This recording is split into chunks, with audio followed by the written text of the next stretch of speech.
प्यारे विद्यार्थियों, नमस्ते।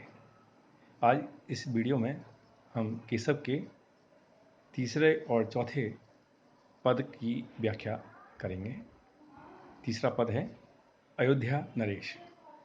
मैंने पूर्व में भी बताया था कि रामचंद्र का से ये जो प्रमुख पद हैं उनके वो उसमें से संकलित किए गए हैं।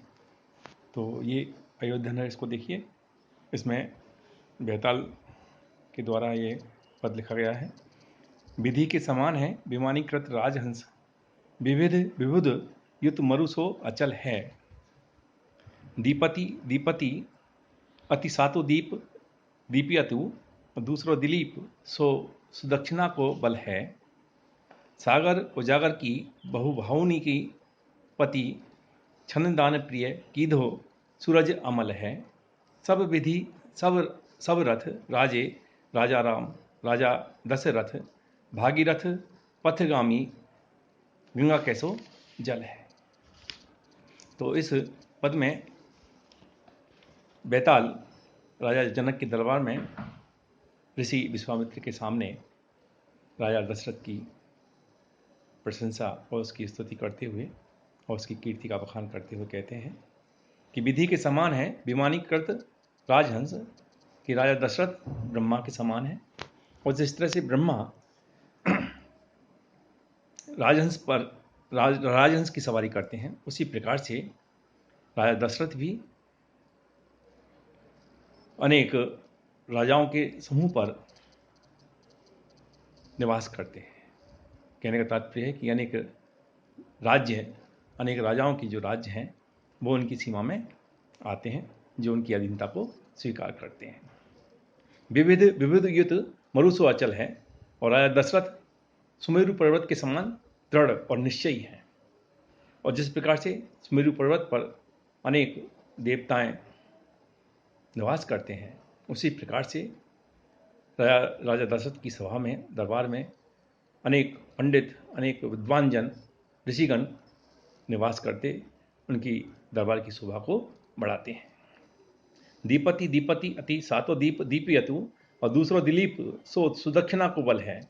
और जो उनकी कीर्ति है दीपति, यानी उनकी जो कीर्ति है वो सातों ही दिशा में, सातों दीपों में प्रज्वलित है, उत्कीर्ण है।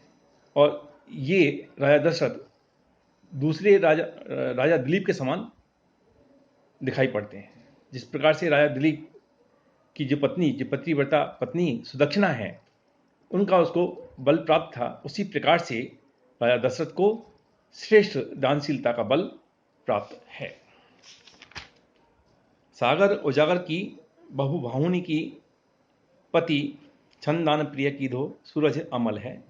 और राजा दशरथ समुद्र और सागर के समान हैं। और जिस प्रकार से समुद्र में अनेक प्रकार की नदियां आकर के मिल जाती हैं, और सागर जिस प्रकार से अनेक नदियों का जो पति है, उसी प्रकार से राजा दशरथ अनेक सेनाओं के अधिपति हैं।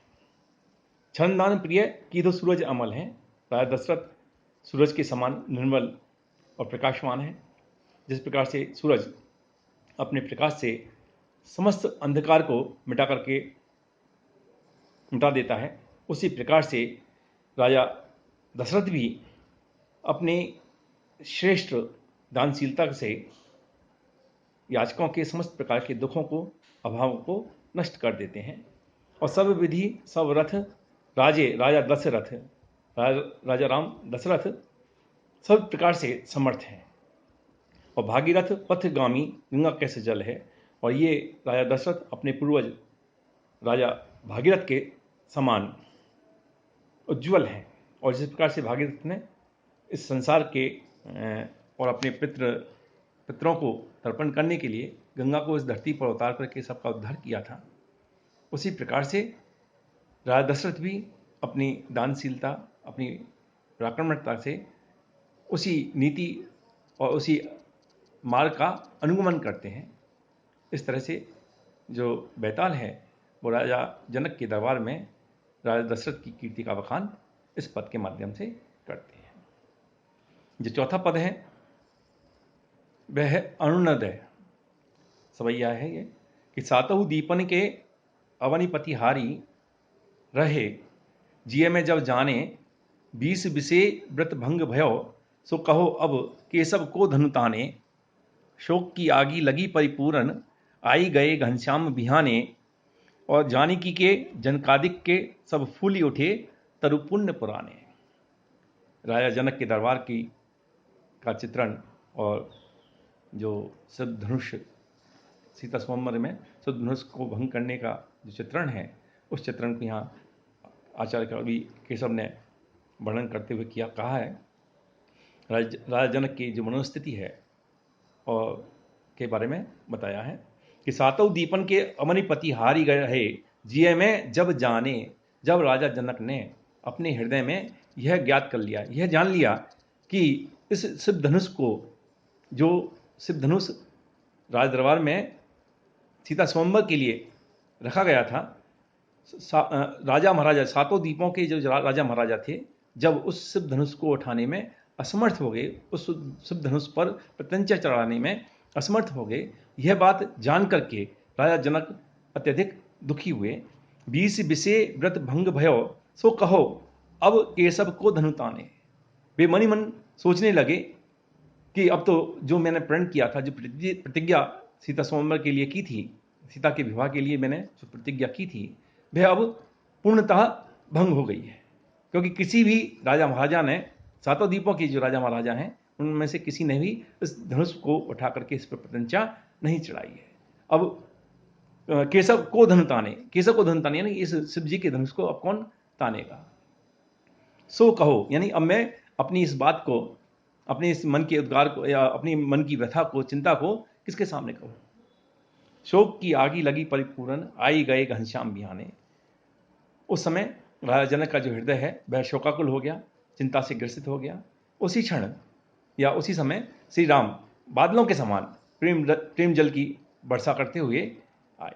क्योंकि शोकाकुल जो हृदय है, शोक की अग्नि में जलने वाले हृदय को श्री राम के प्रेम जल ने आकर के शांत कर दिया। और जानकी के जनकादिक के सब फूली उठे, तरु पुण्य पुराने।